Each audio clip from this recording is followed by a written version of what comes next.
This is our first Dynamics 365 admin training tutorial, and today we're looking at editable grids in views and how you turn this brand new functionality on. I hope you enjoy watching the video. In our previous tutorial, we looked at how important views are within Dynamics 365, and we know already that we have views in each entity of the system. Today we're looking at sales. We're in the accounts entity and we're looking at my active accounts as a view.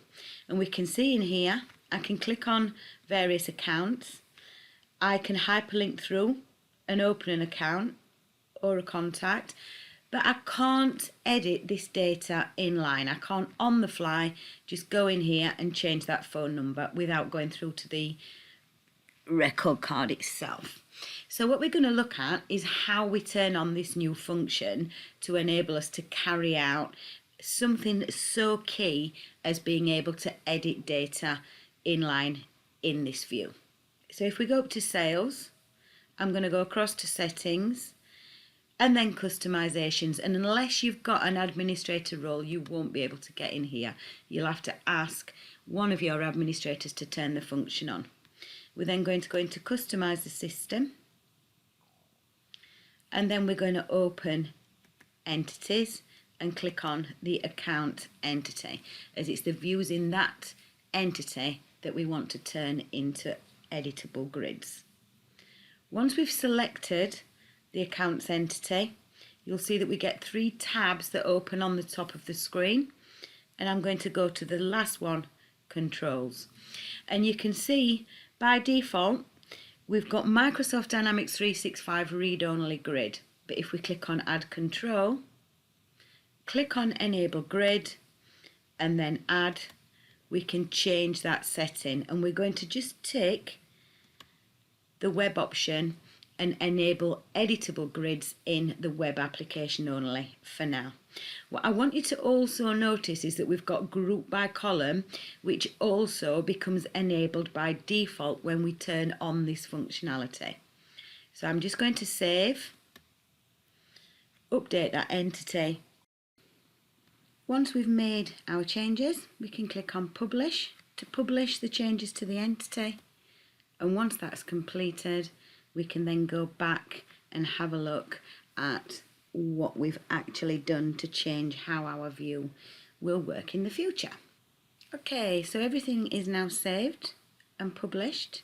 We can see our new editable grid is here, and we can see our group by column option down here. So I'm just going to close that window, and then we're going to go back up through settings to the sales area, the accounts entity, and you'll now see that we've got a fully editable grid. And as I said before, if I change this to active accounts now, it's across any view within this entity. So I can go in and I can just type or change values in fields.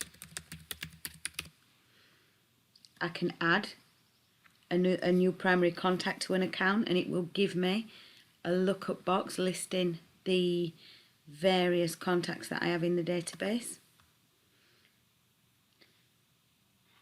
And if I've got a drop down list, I can see that it gives me the drop down list options for that field as well. So I can completely build myself a view, activate the data within it, and then update the records within that view on the fly, and it's saving as we go along because we've got auto save turned on.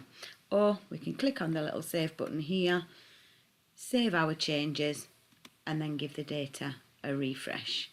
Now we did look at that additional little option, the grouping option, which now appears over here, and by default I've got no grouping. But if I go in here and say group by account name, for example, it will put everybody for each account under its own name. Or I could change that and say let's do it by address 1 city, and it'll group by various cities. I'm sure you'll agree that this inline editing is a very, very exciting new function. I think it's particularly useful on the opportunities view, so that your salespeople can very quickly and very easily go in and edit sales opportunities before they produce a report. Update things quickly and do everything on the move without having to go in and out of the various record cards. So that's our tutorial for this week. If you've got any further questions or you'd like to see us run you through any other function, then please don't hesitate to use the email address on the front of this tutorial and let me know what you would like to see us produce next. Thank you for watching.